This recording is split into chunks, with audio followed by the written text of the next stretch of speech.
en Isaías capítulo 49, versículo 14. Isaías 49, 14.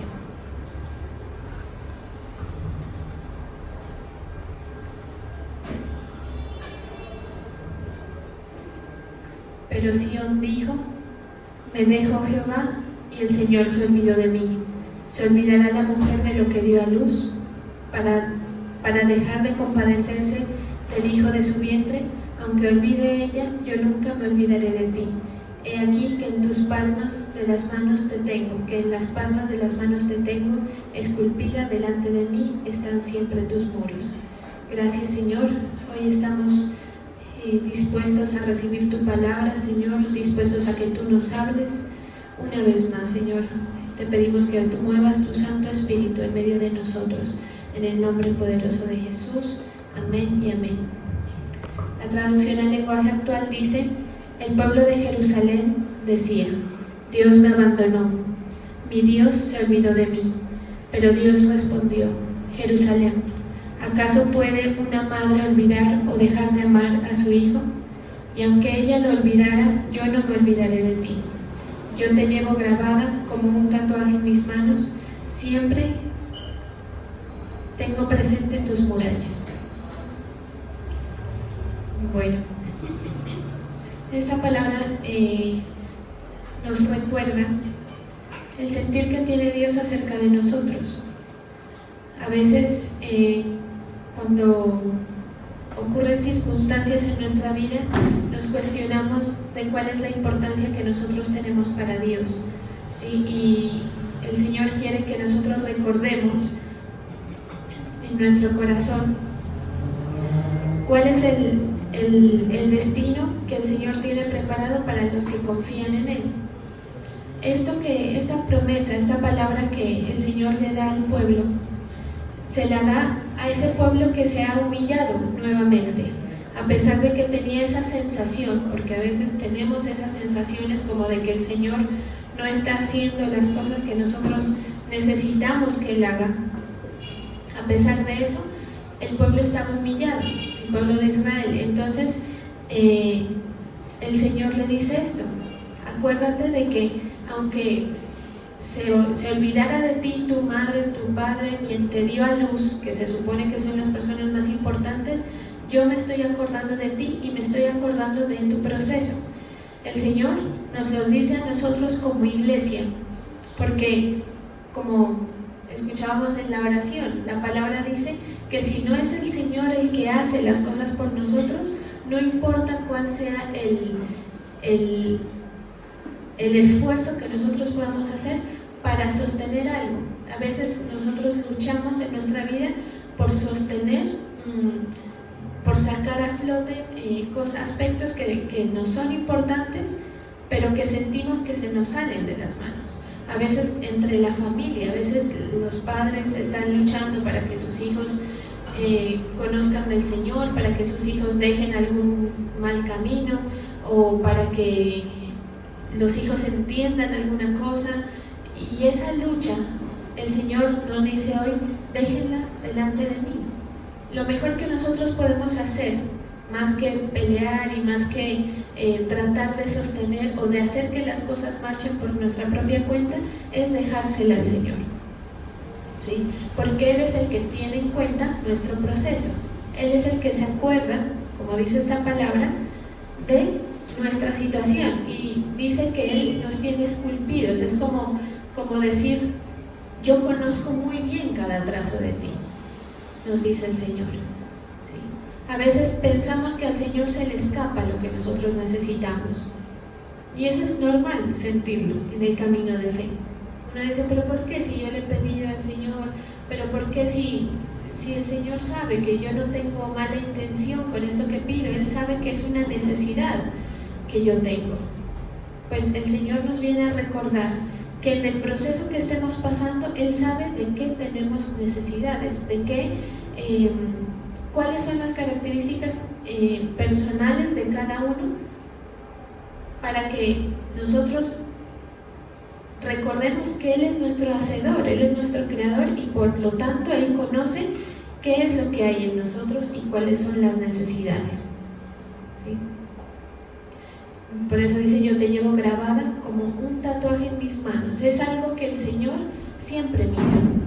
Mire, una de las cosas que son impactantes de mirar o de analizar, para mí, pues por lo menos, es cuando el Señor se muestra nuevamente a sus discípulos después de haber resucitado. Recordemos que cuando Él resucita, Él posee un cuerpo físico, pero un cuerpo perfeccionado, y entonces se presenta delante de sus discípulos, y lo primero que hace es mostrarle las heridas de la crucifixión que él había vivido. No tenía por qué estar estas marcas ahí, porque el cuerpo del Señor ya había sido glorificado.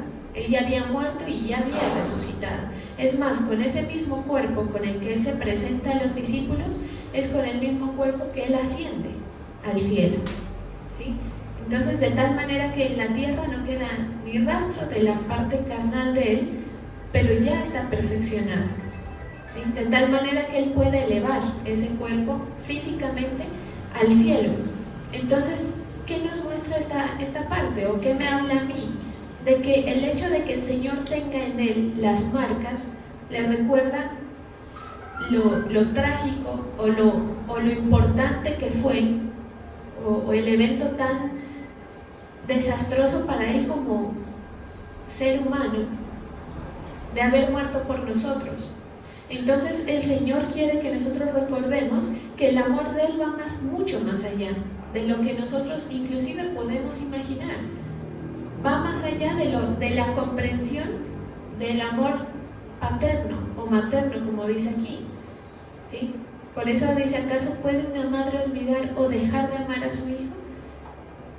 Si así fuera, yo no me olvido. Entonces el Señor nos lleva a nosotros como un tatuaje, dice esta versión, la traducción al lenguaje actual, o como una cicatriz, como una marca, que a Él le habla de que Él, digamos, hacia nosotros tiene una fidelidad y tiene un proceso que Él no va a echar a perder por cualquier circunstancia que se nos pase por la mente, ¿sí? Y mire, cuando uno va caminando con el Señor, hay muchas circunstancias que empiezan a cambiar. De repente usted queda en una situación de soledad, de pronto, para caminar en su fe, o de pronto las personas que lo motivaban a acercarse al Señor ya no están, o la circunstancia que lo motivó a estar cerca del Señor ya no está. Y esos cambios nos hacen perder un poco el norte. Pero mire, cuando uno tiene una marca, cuando uno tiene una cicatriz, a uno le recuerda un evento, ¿sí o no? Le recuerda algo importante, algo que tuvo que ser tan drástico para que quede una marca a través de los años. Las heridas pequeñas no dejan esas marcas. En el Señor, esas heridas quedaron aún después de su resurrección, y es como lo que Él muestra, lo primero que Él muestra a sus discípulos, diciéndoles: siempre me voy a acordar de ti. ¿Por qué? Porque me costaste dolor, porque me costó mi propia vida, ¿sí? Y entonces cuando a uno le cuesta su propia vida, por eso es que las madres aman muchísimo a los hijos, y aún más que los mismos padres, y los padres también aman a los hijos, pero el dolor de parir, el dolor de la madre, de lo que tiene que vivir ese momento tan difícil, hace que quede una marca, algo costoso. Por eso los hijos se convierten para los padres en algo que es valioso, ¿sí? Entonces eso somos nosotros para el Señor. Si nosotros nos enfrentamos a nuestra vida y a nuestra práctica de fe sin tener ese sentir, va a ser muy desmotivante el camino, porque vamos a pensar que no hay pensamientos del Señor hacia nosotros, y lo que quiere el Señor decirnos hoy es que Él sí los tiene.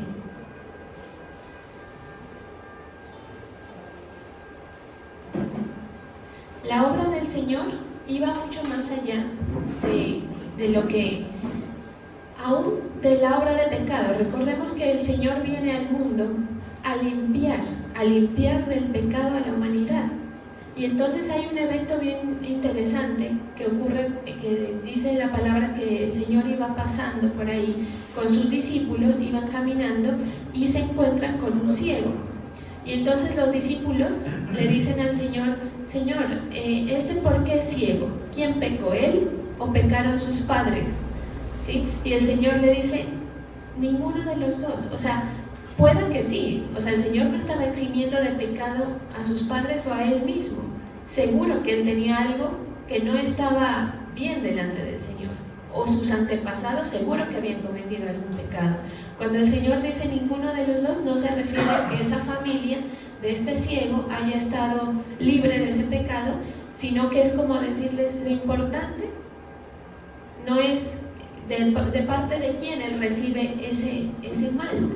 Lo importante es que el mal que nosotros tenemos en el Señor, la necesidad que nosotros tenemos en el Señor, se constituye en una situación de oportunidad para poder glorificar el nombre del Señor. Por eso es que el Señor nunca va a dejar que usted y yo no tengamos una situación por la cual luchar y por la cual clamar, ¿sí? Y una fe saludable también consiste en eso, y parte del cuidado del Señor es que Él coloque esas circunstancias que nos incitan o que nos obligan a permanecer confiando, a permanecer buscando, ¿sí? Entonces, lo que les dice el Señor a los discípulos es: ni él ni sus padres tienen la culpa. Él nació así para que ustedes vean cómo el poder de Dios lo sana. Si usted y yo pensamos en nuestra necesidad como la oportunidad para que el Señor se glorifique, y no la vemos con queja, con reclamo hacia el Señor, no la vemos con extrema incomodidad, porque una situación incómoda para nosotros, por supuesto que genera ganas de salir de la situación, ¿sí? Y nos genera deseo de cambiar lo que está sucediendo. Pero si nosotros por medio de la fe le cambiamos el pensamiento a esto y pensamos que algo se está trayendo entre manos el Señor con nosotros para glorificar su propio nombre a través de nuestra vida, va a ser fácil pasar esas temporadas en las que el Señor nos lleva por esos procesos, ¿sí? Y mire, esto es muy fácil de decir y de predicarlo, pero cuando a uno le toca vivir las circunstancias, uno muy fácilmente se nubla. Es decir, la fe tiene la situación de que se sesga según la circunstancia. Su interés por el Señor o por donde el Señor lo ha puesto se sesga según la circunstancia que usted vive. Pero ayer mencionábamos algo, y es que nosotros como creyentes tenemos una sola responsabilidad, y es guardar nuestro corazón. Cuando la palabra habla de guardar nuestro corazón, se refiere a guardar cómo nosotros percibimos el mundo a través de la fe, ¿sí? ¿Por qué? Porque todas las cosas a nuestro alrededor pueden llegar a variar, pueden estar bien o pueden estar mal. Si yo veo mi circunstancia por medio de la fe, estoy guardando mi corazón para saber qué esperar en Dios. Y ese es el éxito del cristiano, y esa es la maravilla, digamos, que el Señor encuentra en la fe. ¿Por qué al Señor le apasiona tanto la fe de la gente? Porque la fe es algo realmente, si uno se pone a verlo, es algo muy, muy hermoso, muy valioso desde el punto de vista es como una situación como de, no sé si sea la palabra, pero como de resiliencia. Es decir, el creyente se convierte en esa persona capaz de mirar las circunstancias con una mirada diferente. Eso es todo, ¿sí? Porque nosotros vivimos en el mundo igual que la otra gente vive en el mundo, y usted vive sus circunstancias y la vida le va cambiando igual que a toda la gente. Un día usted tiene a sus hijos de su lado, un día no los tiene de su lado, un día tiene circunstancias por las cuales sacar pecho por lo suyo, por su familia, y un día no la va a tener. ¿Y cuál es la diferencia entre nosotros, creyentes, y el mundano? Que nosotros vemos la circunstancia diferente, la vemos por medio de la fe, ¿sí? Y si nosotros nos obligamos a eso y quitamos de lado la parte racional, que es lo más complejo, ¿sí? Quitarle la parte racional, estamos venciendo en la fe. Por eso la palabra dice hay que venciere, porque en realidad ver la vida con ojos de fe es difícil, es una situación que requiere compromiso, que requiere apagar las sensaciones externas, las sensaciones personales, ¿sí? Entonces, mire, uno a veces vive cosas grandes y pequeñas, a veces inclusive son pequeños malestares entre nosotros o con algo nuestro. Piense en su circunstancia, en su incomodidad, por pequeña o grande que sea, como algo que viene del propósito de Dios, ¿sí? En la fe, dígale a su alma y oblíguele a su alma a ver la situación con los ojos de la fe, porque es como lo que dice aquí: esto fue hecho así, o nadie tiene la culpa. O sea, si usted se pone a ver, usted dice, claro, ¿yo qué culpa tengo de que Adán y Eva hayan metido el pecado en la humanidad? Pero si nos quedamos pensando en eso, pues vamos a encontrar siempre culpables. Pero encontrar culpables no resuelve nada, ¿sí? Es como cuando la justicia, por ejemplo, en estos casos penales, a veces que las víctimas piden justicia. Y bueno, se procura en la medida de lo posible resarcir un poco el daño, pero ¿quién le devuelve a su estado anterior algo que sucedió? Cuando alguien mata a otra persona, ¿quién le devuelve la vida? Por más que le claven tantos años de cárcel, por más que le claven el peso de la ley, siempre el daño queda hecho, ¿sí? Entonces, miren, fíjense que si nosotros pensamos en eso, porque yo a veces lo he pensado así, como que uno se quiere enlagunar en la problemática, pero realmente eso no soluciona. Entonces el contexto que vivimos hay que llevarlo a los ojos de la fe. Eso es todo lo que el Señor nos quiere decir. ¿Y cómo lo llevamos a los ojos de la fe? No con esfuerzos, no con nada, sino recordando que el Señor se acuerda de nosotros. Cuando usted tenga temores y tenga dudas frente a sus pasos, a los pasos que usted está dando, acuérdese cuál fue el sacrificio inicial. Mire, la palabra nos dice que el Señor, o sea, la palabra nos da una serie de palabras o de herramientas para las cuales, para nosotros agarrarnos de ahí y poder orientarnos, ¿sí? Para poder ubicarnos. Es como, la palabra es la brújula, es como lo que nos dirige a nosotros. Porque si no, por muy ubicado que usted se sienta en su vida, que generalmente no es el caso, pero digamos que así fuera, la circunstancia va a hacer que usted empiece a mirar de una manera u otra, ¿sí?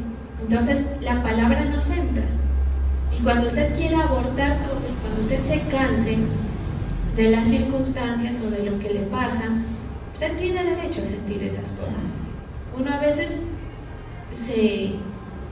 siente que la mente, inclusive que la fe le necesita un descanso, ¿sí? Cuando usted lo sienta, acuérdese que usted tiene cosas de las cuales aferrarse en el Señor para volverse a ubicar y para volver a coger fortaleza. La palabra del Señor nos sirve para eso, ¿sí? Es como cuando usted dice, hoy me voy a quedar en mi casa, me voy a hacer una comida, voy a descansar.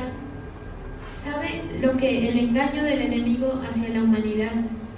Porque lo vivimos todos y es producto del engaño del enemigo, es hacernos sentir todo eso y tener la solución frente a nosotros, pero no poderla usar.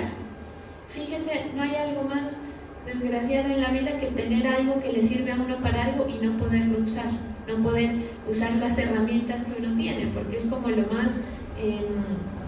o sea, a mí me produce una sensación como de impotencia, que ¿cómo así que yo tengo algo que me soluciona, pero no lo sé usar? ¿Sí?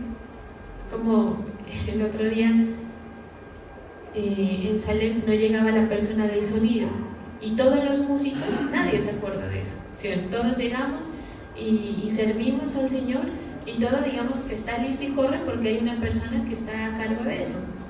pues ese día no llegaba la persona. Y era tenaz ver que uno tenga todas las cosas para hacer algo, pero que por la falta de conocimiento de todos los que estábamos ahí, ninguno podía poner a funcionar. Mejor dicho, hacer que el culto arranque. Imagínense esa situación de impotencia, ¿sí? Y fíjese que el Señor a nosotros nos entrega una serie de cosas y usted las sabe, por eso es que el conocimiento al final no sirve para nada si usted no puede hacer uso de las cosas que el Señor le ha dado, ¿sí? Entonces, claro, a veces las iglesias se llenan de gente que tiene mucho conocimiento de la palabra, que sabe muchas cosas, pero que muy pocas ponen en práctica.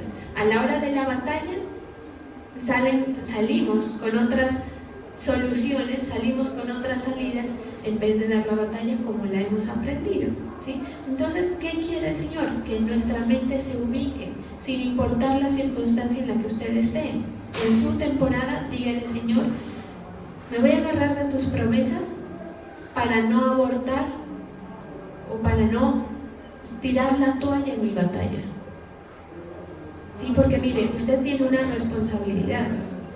Cuando el Señor lo hace suyo, el Señor le entrega la responsabilidad de que usted a su alrededor siempre va a tener a alguien por quien velar en la fe, ¿sí? Qué curioso esto que hace el Señor en nuestra vida, ¿sí?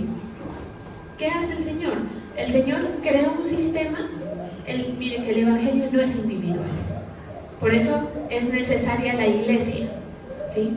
El Evangelio nunca va a ser su vida aparte de la de los demás. Por eso cuando uno mira gente que no lleva fruto, por ejemplo, en cuanto a que la familia se logre acercar, uno duda un poco de qué tanta claridad en la fe hay en esa persona. ¿Por qué? Porque el sistema de Dios corresponde a un cuerpo, ¿sí o no? Ese es como el ejemplo que la palabra pone, o como al árbol que tiene ramas, y todo eso va conectado, ¿sí? Entonces usted en su lucha, en la batalla que usted tiene personal de la fe, tiene que saber que usted, así como es usted solo, usted también tiene alguien a quien impartirle eso y a quien intentar ubicar. Si somos padres, si son personas que están a cargo de alguien, mucho más. Entonces aquí el punto es: ¿quién le transmite a quién? ¿Sí? ¿Quién le transmite a quién la fe?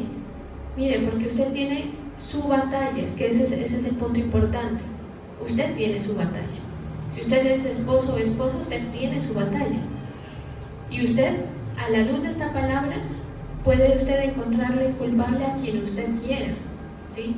Y decir: no, es que nosotros veníamos bien, pero hasta que pasó esto, las cosas se echaron a perder y yo estoy cansado. No, el Señor le va a decir: así como yo me he acordado de ti, acuérdate tú primero de mí. Porque es chistoso que el Señor se acuerda de nosotros y nosotros nos acordamos de todo menos del Señor, y por ahí derecho usted se olvida también de sus responsabilidades y de la labor que el Señor le ha mandado a hacer en su contexto. Yo estoy hablando esto en el contexto de cada uno. Entonces nunca el Señor va a permitir que usted se desentienda de las cosas, que usted se olvide. Si usted tiene un familiar por allá que de pronto por las circunstancias de la vida lo tiene lejos, nunca el Señor le va a avalar el hecho de que usted decidió seguir con su fe, contentico, alegre, sirviéndole al Señor, avanzando usted, y usted se desentienda, ¿sí? ¿Por qué? Porque el Señor se ha acordado. Mire, si el Señor no tuviera las marcas, Él pudiera hacer lo mismo que nosotros hacemos, ¿sí? Pero ¿cuál es la enseñanza aquí? Que el Señor nos dice: yo tengo las marcas de lo que tú significas para mí, y por lo tanto, usted no tiene por qué decir que usted va a tirar la toalla, porque el Señor no ha tirado la toalla con usted, y eso sí que es difícil. Porque imagínense en la necedad nuestra. Yo a veces le digo: Señor, gracias por la paciencia, porque imagínense que el Señor tirara la toalla tan rápido como nosotros con nosotros. Sería una desdicha para nosotros, una desesperanza. Pero lo que nos dice el Señor es que Él nos llama para llevarnos por el proceso y que ese proceso no se aborta. Por eso este pasaje que dice que el plan y el llamamiento es irrevocable. ¿Sí? ¿Qué necesitamos solamente? Recordarlo, saber, porque eso lo hace ver, o sea, eso permite que nosotros veamos la vida desde el punto de vista de la fe. Y solamente el hecho de ver las cosas que usted vive desde el punto de vista de la fe hace que su actitud ante eso cambie. ¿Sí? Si usted tiene un problema con sus hijos, con sus familiares, usted entiende que hay un propósito, que la circunstancia que está viviendo tiene propósito. Y eso es lo que hace la vida del creyente una vida tan bonita. Porque, mire, la gente en el mundo trabaja, se esfuerza y a veces consiguen las cosas. Pero los vacíos que viven, a mí me contaban el otro día de una persona que fue mi amiga hace muchos años, y es una chica que ha crecido, o que creció económicamente todo. Y tiene lo necesario para que cualquiera diga, pero tiene todo para estar bien, ¿sí? Pero vive la gente unos vacíos, unos huecos, sobre todo anímicos, que generan muchos malestares y generan mire, nosotros, como lo he explicado en otras predicaciones, nosotros somos como un recipiente, ¿sí? Y cuando hay hueco en ese recipiente, eso se tiende a llenar de algo, siempre, de lo que sea, pero se llena de algo. La juventud, en esos vacíos que tiene, empiezan a llenar esos huecos con algo, que generalmente pues es algo que es muy efímero, que son las cosas y el sistema creado por el enemigo para llenar a la gente y a multitudes de cosas que realmente no llenan, ¿sí? Usted ha sentido de pronto, a mí me pasa, porque cuando uno vive solo se descuida mucho en la parte de la alimentación, ¿no? Entonces uno empieza a pedir mucho domicilio, y a mí me ha pasado algo, y es que todo me sabe feo. O sea, yo digo, hoy tengo que almorzar, ¿sí o no? Y entonces cuando pienso en qué es lo que voy a pedir, nada me provoca, por rico, por bueno que sea el restaurante, por mucho que me haya gustado en alguna ocasión, nada me provoca. Y estoy vacía, o de pronto estoy llena de algo que no genera la sensación de satisfacción. El mundo, la gente vive así, y le pueden poner a uno lo que uno quiera enfrente. Le pueden poner a uno, mire, porque a veces la gente quiere razones, ¿no? O sea, quiere que le den la razón. Sí, tú tienes la razón en lo que tú piensas. Sí, a ti te fallaron. Sí, tú eres digamos, el que sufrió el golpe, tú eres, sí. Pero eso llena algo, o sea, eso es lo que nos dice esta palabra. Pensar en quién tiene la culpa del pecado llena algo dentro de nosotros. Nada. ¿El Señor qué viene a hacer? El Señor no nos viene a llenar de un poco de palabras que no nos van a servir. Él viene a traer soluciones. Entonces Él nos alimenta. Por eso es que uno, en la medida que va creciendo, se da cuenta de la importancia de la constitución de la familia, que es creada por el mismo Señor, ¿sí? Tan importante es que está en la palabra, pero que la sociedad la ha adoptado casi que de manera contundente, ¿sí? ¿Por qué? Porque eso trae orden, o sea, ese entrelazamiento con otros seres humanos trae un orden mental y llena unos espacios, ¿sí? Que hacen que no nos llenemos de otras cosas. Por eso es que cuando hay una familia constituida, generalmente hay orden en las comidas, por ejemplo, porque hay alguien que se encarga de eso, ¿sí? Los padres, hay alguien encargado de eso, y uno no lo valora hasta que no ha vivido la circunstancia, ¿sí? ¿A qué voy con el ejemplo? A que en nuestra vida usted se puede tratar de darle la solución que usted quiera. A veces la gente dice, no, yo me voy a separar de esta persona, y esa es la solución. Y hasta uno a veces le dice a la gente, uno como pastor nunca da ese tipo de consejos, por cuidado, porque pues hay prioridades y hay principios, pero a veces las circunstancias son tan horribles para la persona que uno le dice, no, la verdad, hasta así. O sea, si yo fuera tú, lo haría. Pero al final de cuentas, después de todos esos cambios y esas jugadas que usted hace para mejorar su situación, nada va a llenar, nada va a traer la solución, ¿sí? Entonces no busque culpables, no busque por qué está pasando esto, sino que encuéntrele a la circunstancia el asunto que dice esta palabra, que es propósito, ¿sí? Entonces, si usted ve su faltante y su necesidad con propósito, usted sabe hacia dónde caminar, sabe de qué alejarse también. Porque nuestra vida, mire, nuestra vida está llena de enseñanzas y lo chistoso es que no nos damos cuenta, ¿sí?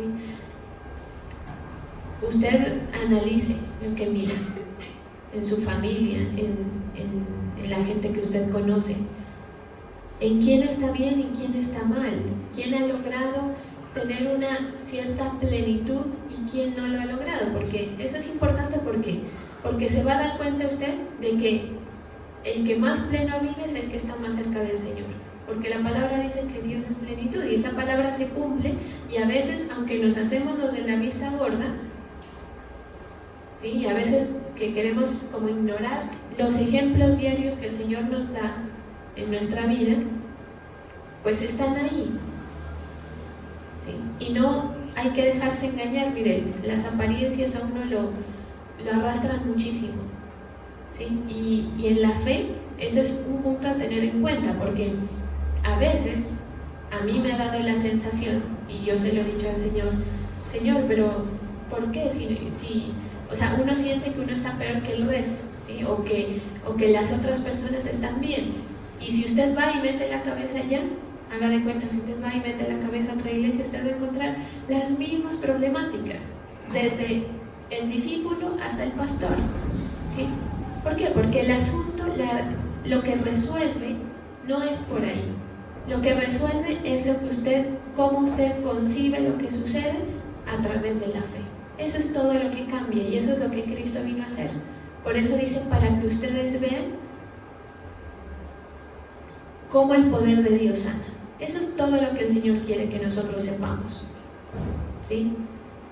Y hay una cosa también bien interesante que yo estaba ahora meditando. Usted sabe que el Señor no necesitaba casi que ni la palabra para sanar. Por eso la mujer que toca el manto es sanada sin que el Señor le diga, sé sana. Pero hay eventos en la Biblia en que el Señor hace unas cosas bien curiosas, que a los ojos de otras personas hasta molestas pueden ser. Fíjese que cuando estaba este mismo ciego del que estamos hablando, el Señor va y después de que da la enseñanza y dice, no, nadie es culpable, es para que vean la manifestación, coge saliva, escupe en el barro, o sea, imagínense el momento, y hace el lodo ahí con la propia saliva y le pone. Y para remate, no es que le echó el barro y ya, le dice, vaya y lávese en el agua de no sé qué, y ahí va a ser sana.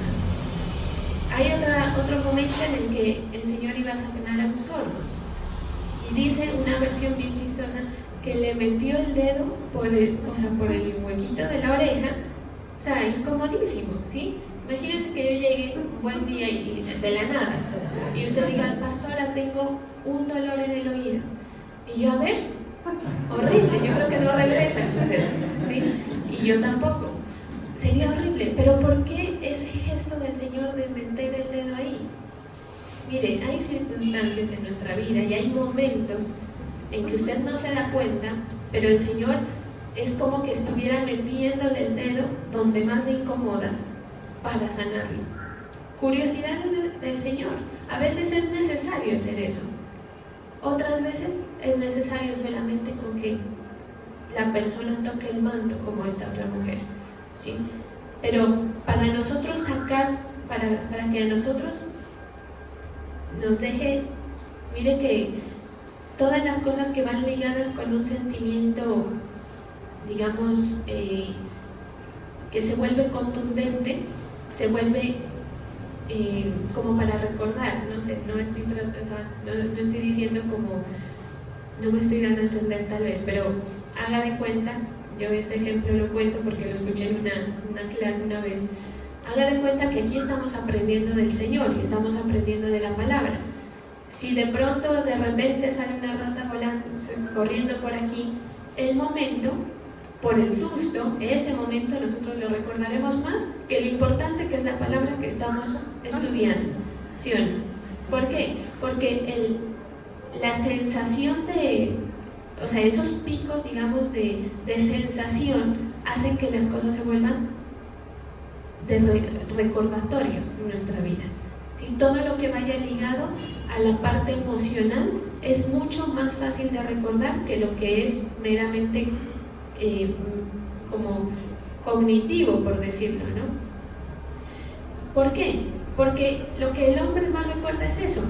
Cuando usted se acuerda de su cicatriz, cuando usted mira una cicatriz que usted tenga por ahí, uno dice, ni siquiera le ve ni lo bueno, ni lo malo, ni lo feo. Uno se acuerda del momento y uno dice, uy, se me clavó una espina ahí horrible. Uno se acuerda de lo emocional del momento, ¿sí? ¿Qué pasa? Que a veces el Señor tiene que jugar con nuestras emociones también, para que algo se vuelva de recordatorio para usted. Y entonces a veces uno dice, pero ¿por qué si para el Señor es tan fácil ayudarme, sacarme, sanarme, liberarme?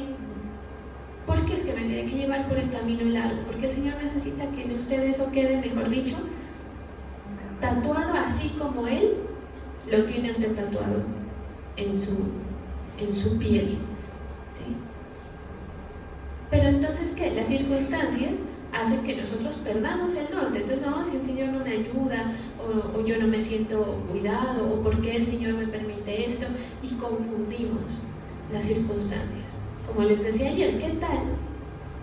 Que es muy probable de que sucediera, porque, miren, en muchos momentos de mi vida, les confieso, yo he estado en ese borde, ¿sí? En esa lucha de ver lo que yo he vivido como algo meramente familiar y personal, y el otro lado que es verlo como algo de fe, ¿sí? Cuando yo me he golpeado en la fe, lo primero que a mí se me pierde es el sentir de que yo estoy haciendo una labor importante para el Señor y de la convicción de mi sacerdocio, por ejemplo, ¿sí? Pero cuando uno está lleno de fe, lo primero que tiene uno es eso, el propósito, ¿sí? Entonces, ¿qué nos pide el Señor? Recuerden que yo me acuerdo de ustedes, ¿sí? Que la marca para mí ha sido tan importante que yo no me olvido.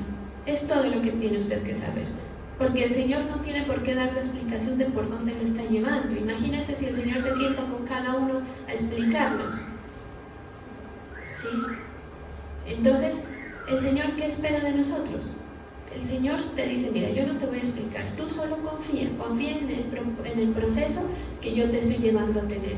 Recuerda que hay un propósito, recuerda que si yo morí es por algo. Y si miras así tus circunstancias, vas caminando en tranquilidad, ¿sí? Pueda que con la situación, pero en tranquilidad, ¿sí? Y pueda que usted le encuentre la razón de ser a su situación o a aquello que le ha dolido de pronto, ¿sí? Entonces, claro, el Señor tuvo que haberle metido, como a este sordo, el dedo en el oído, para que ese sordo sea como que, ¿sí? Como que sea algo que él se acuerde. Y para este otro señor también, me hizo barro con saliva y luego que me vaya a lavar, o sea, tuvo que desplazarse. Es más fácil de recordar a que si el Señor simplemente lo sana, porque luego sigue con su vida normal sin recordar de quién ha venido y quién es el que tiene el propósito, que es importante que el Señor quiere colocar en nosotros. Entonces, cuando el Señor le dice al pueblo de Israel, si se olvidará la madre del hijo al que parió, si se llegara a olvidar, yo no me olvidaré. Así de importante es el plan que tiene el Señor con usted. Si usted no lo puede creer, pues llénese de fe y créase al Señor, porque ese es el Evangelio. Esa es la razón, eso es lo que Cristo vino a hacer, mover la fe de la gente. Por eso es que al Señor le maravilla tanto, porque la fe es como algo fuera de las leyes naturales. Por eso dice la palabra que es que lo que no sea, que lo que es no sea y lo que no sea, sea, ¿sí? Para que se muestre la maravilla de lo que el Señor ha hecho en usted.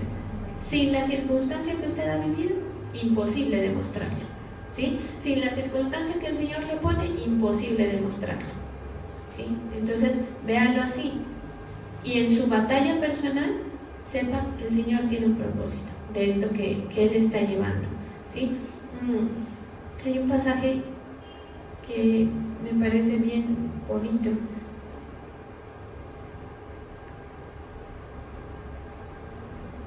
En Isaías 55:10 dice así: porque como descienden de los cielos la lluvia y la nieve, y no vuelven allá, sino que riegan la tierra, haciéndola producir, germinar, dando semilla al sembrador y pan al que come, así será la palabra que sale de mi boca. No volverá a mí vacía, sin haber realizado lo que deseo, y logrado el propósito para el cual la envié, porque con alegría saldréis y con paz seréis conducidos. Los montes y las colinas prorrumpirán en gritos de júbilo delante de vosotros, y todos los árboles del campo batirán palmas. Esto uno dice, es como una ilustración de algo, y yo estoy de acuerdo, porque usted no va a ver los árboles aplaudiéndole a usted cuando pase, ¿cierto? Y las colinas por allá sí haciéndole cuando algo está bien. Físicamente no es posible, pero sabe que cuando uno está contento, como que todo brilla. ¿Sabe esa sensación? Que uno, o alguien que está enamorado, no sé, como que la vida es más bonita, como que todos los colores son más brillantes el día que uno está contento. Y el día que uno no lo está, pues todo se opaca. Sí, miren lo que dice aquí. Cuando la palabra nos dice, con paz seréis conducidos, se refiere a eso, a que usted no sabe el día de mañana, ninguno de nosotros lo sabe, pero el Señor nos conduce con paz, de tal manera que cuando usted salga a la calle, en su día a día, logre ver por medio de la fe, o tenga esa sensación de que las montes y las colinas prorrumpan en gritos de júbilo delante de usted, y todos los árboles del campo batan palmas, ¿sí? Es esa sensación de tranquilidad, de confianza, de decir, el Señor se está encargando, por lo tanto yo estoy contento, porque esta circunstancia incómoda, el Señor la va manejando, la va a hacer que se convierta en un propósito. Por eso dice lo que dice al principio: descienden de los cielos la lluvia y la nieve, y no vuelven allá, sino que riegan la tierra, y sobre todo haciéndola producir, haciéndola germinar, dando semilla y pan al que come, dando semilla al sembrador y pan al que come. Muchas circunstancias en su vida están dispuestas por Dios para hacer producir, para hacer germinar, para que de usted, porque si el Señor no pone esas circunstancias, no hay forma de que en usted se produzcan otras cosas, ¿sí? Entonces, mire lo que hace el Señor. A veces lo aparta, lo hace vivir sus cosas para que usted allá, mejor dicho, con lo que le queda de fe, empiece a producir, empiece a hacer germinar, y de semilla, que usted tenga semilla y tenga el pan. O sea, eso habla de una provisión, ¿sí? Que el sembrador tenga semilla para sembrar, nos habla de la provisión. Que el que come tenga pan para comer, habla de la provisión. Pero ¿qué tiene que pasar? Tiene que primero producirse y germinarse. Por eso es que la palabra de Dios es tan importante. Y mira que el pasaje parece que, si uno lo lee independiente, no tiene nada que ver con lo que estamos estudiando, porque aquí nos está hablando de la mera palabra, ¿sí? Dice, así será mi palabra que sale de mi boca. Todo eso lo produce la palabra del Señor. Si usted le da campo, si usted le da cabida y hace lo que Él desea, ¿sí? Confíe. Mire, el Señor tiene un deseo con usted. El Señor tiene un plan y un propósito. Déjelo al Señor que Él haga lo que Él desea. Confíe en Él para que usted salga con alegría, como dice aquí, con alegría saldréis y seréis conducidos en paz, con paz, ¿sí? Mire que cómo le cambia a uno el pensamiento respecto a la fe, solamente acordándose de qué, Y cuando el Señor le ha dicho, pero tú dale duro, batalla, esfuérzate, suda, que te cueste, en ningún momento. Solamente acuérdate que estás en mi mente, que estás en mi corazón y que te tengo esculpido, tatuado. Acuérdese de eso. El resto que lo haga el Señor. Amén. Vamos a darle gracias al Señor.